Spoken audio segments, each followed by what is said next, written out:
So I think I'm a little wonky because I've got an Asian parent and a European parent. So sometimes my eyes are different sizes and I just don't really want the mirror to highlight that. Um, so facing shame is like looking in the mirror with your imperfections being highlighted. So a lot of us have noticed that a lot of people are on this healing journey lately, and that's great. Um, and we take advice from a lot of people on this healing journey, right? We try the journaling, the meditation, we try the it girl routine and habits, but for some reason we still feel a little stuck. We feel like we're going in circles. There's something, we feel like a piece is missing. And this is what we're not speaking about loud enough, is the uncomfortable truth, which is healing isn't about fixing yourself. It's about connecting to who you truly are. And the main reason we're unable to connect with who we truly are usually boils down to shame. Today, I'd like to talk about how shame is the silent killer of all healing, why isn't child work is so essential to this movement forward, and how we can finally stop abandoning ourselves in order to move forward in life. Like I said in the introduction, healing has kind of become a trend now, which on one hand, it's amazing. It's brought a lot of eye-opening thoughts and different perspectives to the forefront. However, it's come across more as a we need to fix ourselves by changing our habits, getting a new routine, changing our thoughts, controlling what's happening around us, and then we'll feel whole, right? We think that healing is just this one-stop journey of once we do all of these things, we're whole and everything's fine. But well, first of all, that's not really the healing journey. But what we're here to talk about today is that if at the root of it all, we're carrying a deep level of shame about who we are, where we come from, whatever, if we carry a deep level of shame beneath us, then no amount of fixing or changing our routines or trying a new habit is ever going to feel enough, or is never really going to move us forward in life. Because shame is what tells you you are wrong at the core. It's an identity that we ingrain into ourselves.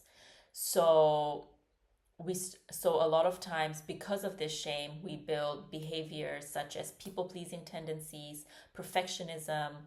We do all of that in the hopes that maybe somebody will love us. And we seek that external validation in the hopes that it will erase the shame that we hold within us. Real healing is not about adding more layers or looking for validation externally, but it's about peeling the layers back and really being able to sit with who we truly are, returning to the child that we once were, the innocent, naive child that we were before shame started to dictate our perspective. It's inner child work. Inner child work, we've been seeing a huge surge of this topic being talked about online.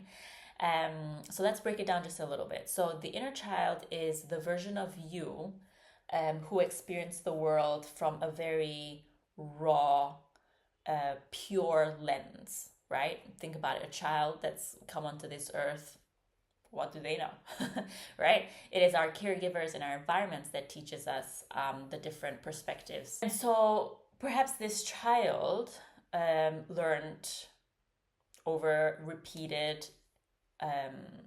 encounters or emotions that they were too much or they were not enough. Maybe they were called sensitive. Maybe some of us were completely ignored, right? All of these examples lead us to believe that we had to earn love, when love really should be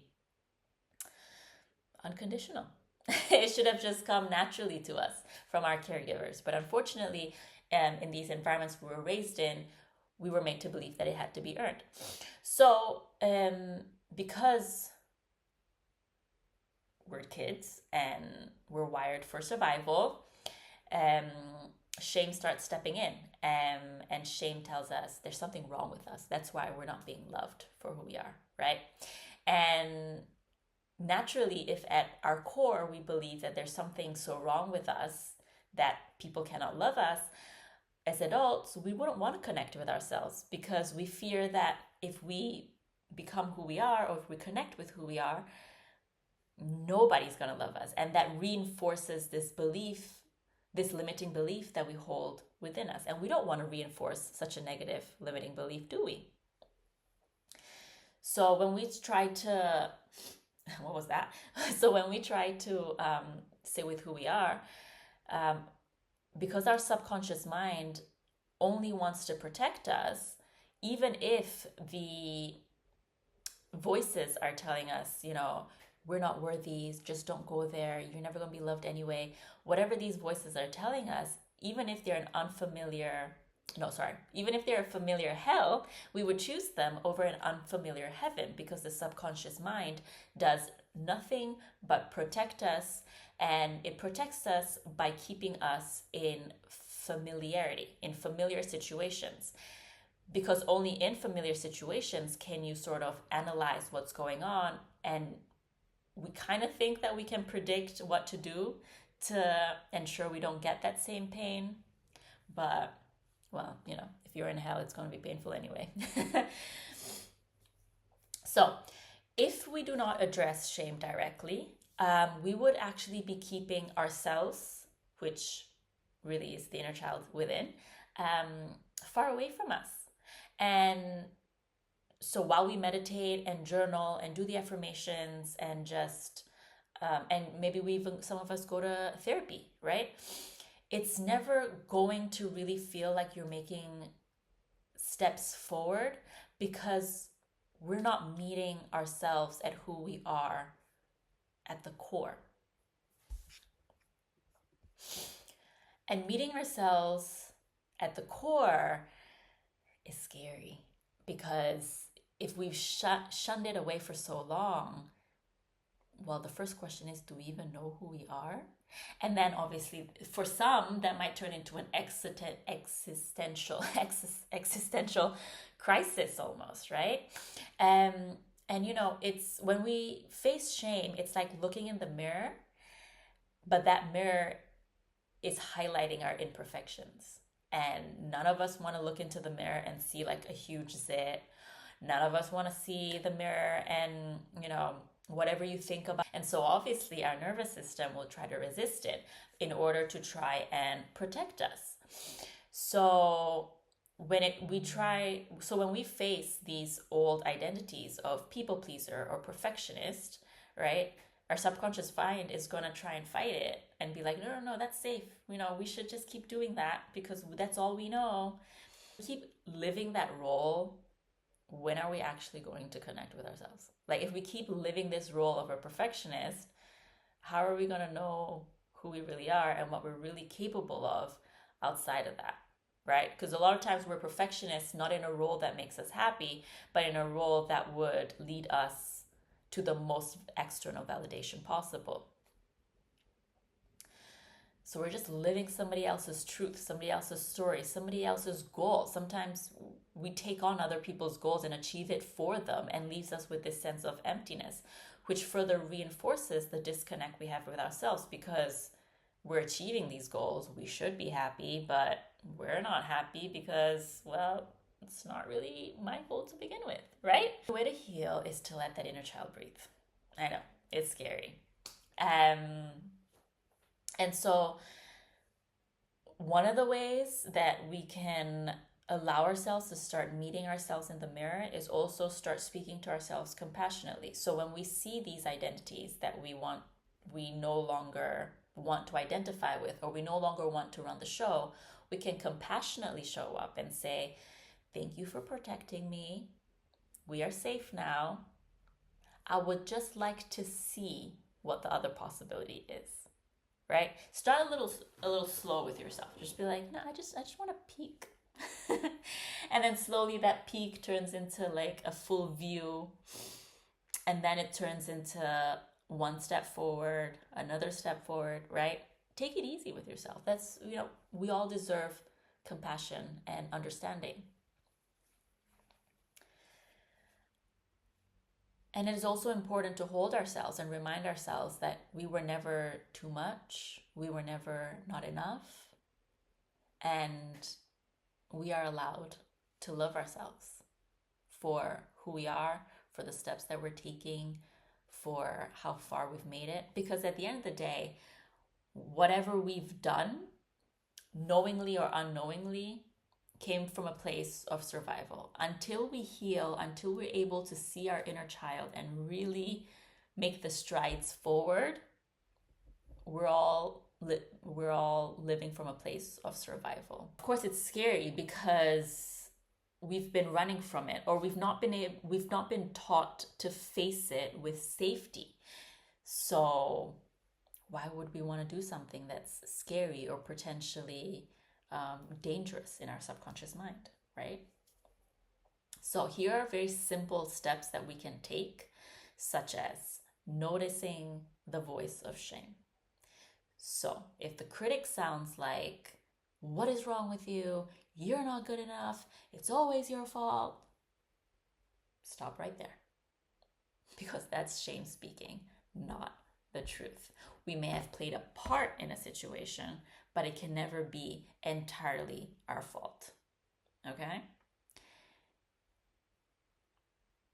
Bring in compassion.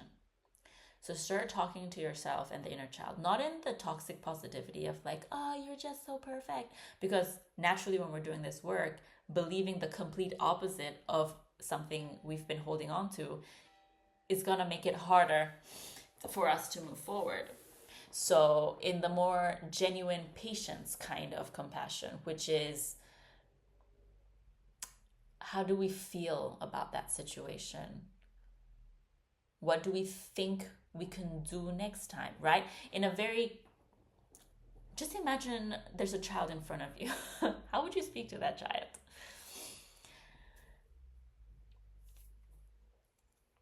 And the next step is to bring in compassion.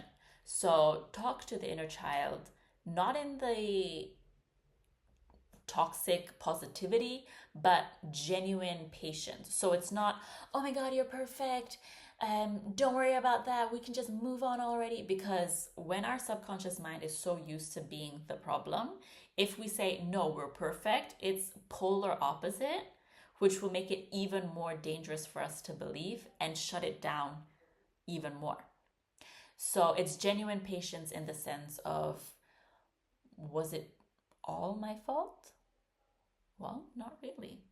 How am I feeling about this situation? I'm feeling a lot of shame, a lot of heaviness, a lot of sadness. Why am I feeling this sadness? Right? It's just a lot of, I understand that that was painful and I'm allowed to feel this sadness. And then when you're ready, start to reanalyze it and see how we can show up differently next time. And the last step, it's almost like exposure therapy, so it might be a little bit intimidating, but finding ways that you can show up as yourself. So for instance, maybe our friend didn't call when they said they will call. Sending them a text saying, hey, is everything okay? I was really looking forward to our call today.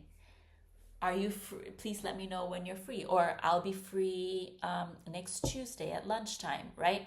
Because a lot of times when we carry this shame wound, even saying, hey, I would have liked to hear from you, or hey, I really missed you, can feel like we're being a burden onto others.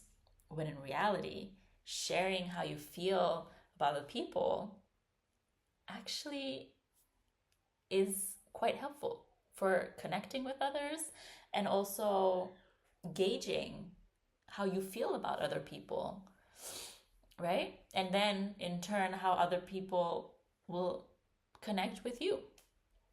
So showing up unfiltered, it's kind of like it's basically mini exposure therapy, which can be a little intimidating. But this is why I say start small with people that you feel safe with. So perhaps a childhood friend just going, hey, I really missed you.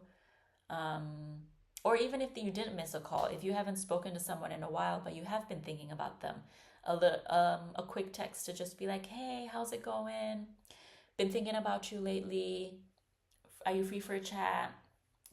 Do you know what I mean? Like, can be a little intimidating, especially for um, the really deep shame wound and the fear of being a burden, right? But believe me, a lot of times people love to hear that they're being thought of. So don't worry. But anyway, the point is showing up unfiltered, which is, kind of like mini exposure therapy, and seeing where you can show up as your true self.